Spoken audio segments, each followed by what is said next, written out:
જય ભોલાનાથ સીતારામ. તો ટાંડો ફેરવી લીધો અને એણે નાખી દીધી છે સવારમાં. અને આજે કામ કરવાનું છે આપણે બગીચામાં. ફૂગનાશક ગાયની સાઈસ બધા થળીએ પાવાની છે. અત્યારે ઘરેથી આવી ગઈ છે.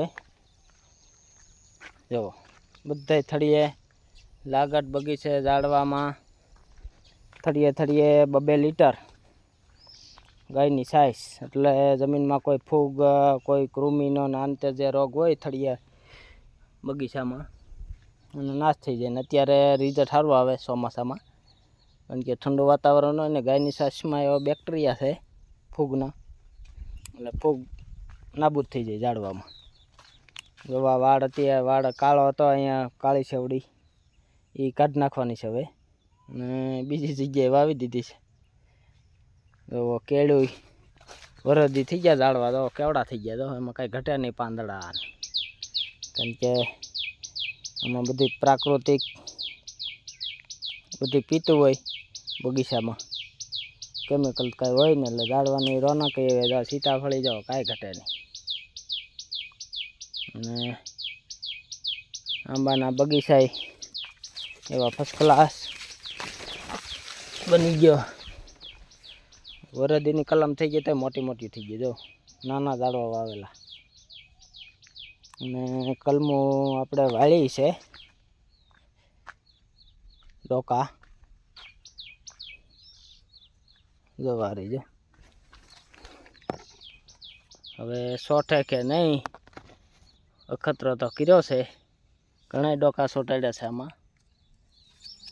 કારણ કે ગોઠલા તમે વાવો અને કલમ વાવો એમાં જાજો ફેર. આ જે જો કલમ છોટી જાય તો આ વાવાઝોડામાં ગમે એટલો પવન હોય મૂળમાંથી ન કાઢાય, કારણ કે આને ઉગે એટલે પહેલાં આપણે ખીલા મૂળ હોય, એટલે એ વસ્તુ આડી ન પડે. અને જવા વેમ બારું થઈ ગયું, ખ્યાલ ન રહ્યો. જવો થળિયું હવે આને છોડવું પડે કારણ કે આ ખબર વગરનું એવું આવું કંઈક બની જાય ખ્યાલ બારું. જવા વઠ બે ગયો આખો. હવે આને બધે કાપવા જોઈએ. આ થળિયા આવું બે જાય ને જો ધ્યાન ન રહે ને 6 મહિના વહી જાય ને એટલે અહીંથી થળિયું ભાંગી જાય, કારણ કે આ હલે નહીં એ રીતે બાંધ્યું હોય આપણે, પણ આ બધું ધ્યાન રાખીને બધું છોડતા જવા પડે. પછી 2-3 મહિનાને પોસા કરવા પડે, એટલે અહીંથી થળિયું નકર વઠ બે જાય. જવો અહીંથી થળિયું પછી ભાંગતા વાર ન લાગે. જો આ 2-3 મહિના વહી જાય એટલે આ દોરી છે અંદર ઉતરી જાય, અને અહીંથી થળિયું બે બાજુ જાડું થાય એટલે આ ભાગ ઝીણો રહે, અને બે બાજુ જાડો થઈ જાય એટલે અહીંથી ભાંગી જાય પવનનું. પછી એટલે એ બધી ધ્યાન રાખીને ઝાડવા જેમ છોકરા મોટા કરીએ એમ જ ઝાડવા ધીમે ધીમે મહેનત કરીને મોટા કરવા પડે. તો આને હજી વાંધો નથી, આ પોસું છે એટલે, પણ અમુક ટાઈટ બંધાઈ ગયા હોય એને થોડુંક નુકસાન કરે. એવું અહીં કાળી સેવડી વાવી દીધી છે હરવી. આપણે એક વાવ્યું છે કેન્સરની દવાનું ઝાડવું, હમણાં ગીરમાંથી લઈ આવ્યા હતા. તો એ કોડાઈ ગયું, ડોકા કાઢ્યા. તો આમાં એવી એક ગાંઠ થાય, આપણે હળદરની થાય એવી, પછી ગાંઠનો રસ પીવાનો હોય. એ ગાંઠ થાય 2 વરે અંદર. પહેલાં તો આવું ઝાડવું જ થાય આપણે, આવું ખડ જેવું, અને નીચે ગાંઠ થાય એવી. એ આપણે ઔષધિ, આમાં ઘણી ઔષધિ છે, કંઈક વાવતા જાય છે.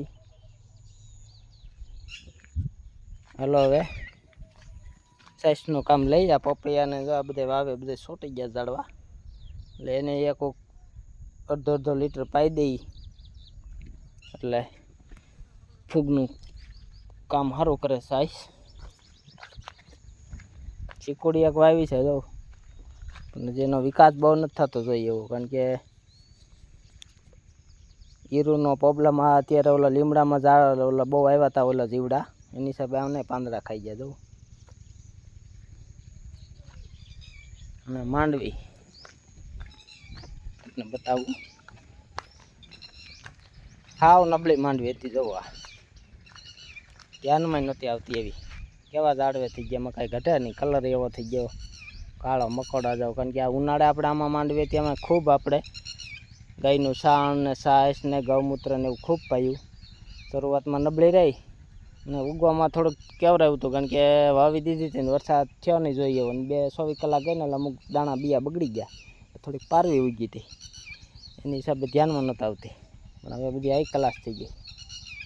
જોવા સાઈઝનો કેરબોય ઘરેથી આવી ગયો ગાડીમાં. ખાટી હોય 10-12 દીની, એટલે એમાં બેક્ટેરિયો થોડોક વધારે હોય. જેમ ખાટી થાય એમ બેક્ટેરિયાનો મલ્ટીપ્લાય વધારે થાય.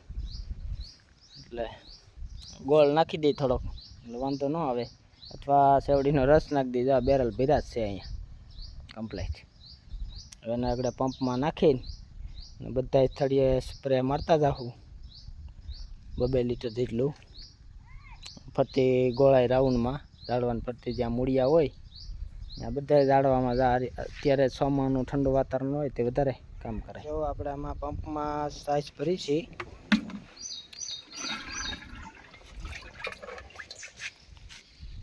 આ રીતે સાઈઝ ભરી એમાં અમુક જીવાયથી પડી જાય અને એ બધી આગળ જમીનમાં વહી જાય. અને એ કામ જે આપણે આ બધા મિત્ર બેક્ટેરિયા જ હોય, કોઈ નુકસાન કરે એવા ન હોય. જો આ 15 લીટર ભરીને કમ્પ્લેટ આગળ આંબાના જેટલા ઝાડવા બધાય, સીતાફળી આંબા કોઈ પણ ઝાડવા છે એમાં બધામાં આગળ 2-2.5 લીટર જેટલી જાય. ફરતું એ રાઉન્ડ મારી દેવાનો ગોળ, એ રીતે બધી ઝાડવાને પાઈ દેવાનું. જો આ દવામાં કોઈ કેમિકલ નહીં, નકર આ બેક્ટેરિયા મરી જાય. એટલે દવામાં પંપમાં કેમિકલ નાખવાનું જ નહીં.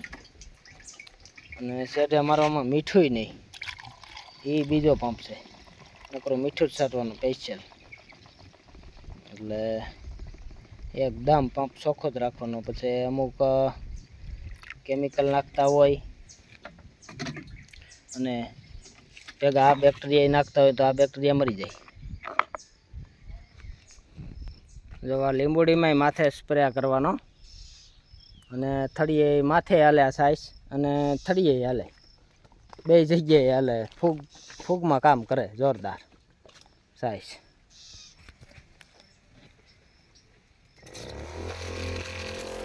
જો જાડો ફુવારો રાખ્યો છે. જો એટલે આ બધા પાણી થઈ બધું જમીનમાં જાય અને માથે કોઈ જીવાત હોય, આમાં બેક્ટેરિયા એવું હોય તો એ જીવાત ખાધા કરે અને રોગની ઝાડવાની રોગ પ્રતિકારક શક્તિ વધે, 2 થાય. જો આમાં બધી મૂળિયા જ હોય આ રીતે. હાલો હવે લીંબુ ચીકુડીમાં જવો. ફરતે આ રીતે રાઉન્ડ મારી દેવાનો અને માથે મારી દેવાની. જો અને આંબામાં ફરતી જમીનમાં આ રીતે રાઉન્ડ મારી દઈએ. માથે આવો છંટકાવ કરીએ એટલે રોગની રોગ કોઈ હોય, ઝીણી જીવાત કોઈ આતે. અને પછી આ ઉનાળે બધા કહે કેરી તમારી મીઠી બહુ, પણ આ રીતે બધી એને પાવાનું હોય એટલે તો પછી કેરી મીઠી જ થાય. જીવામૃત છે બધી વસ્તુ. જો હવે જામફળી, એક જામફળી છે, આ કેવડો, આ બધા આંબા. જો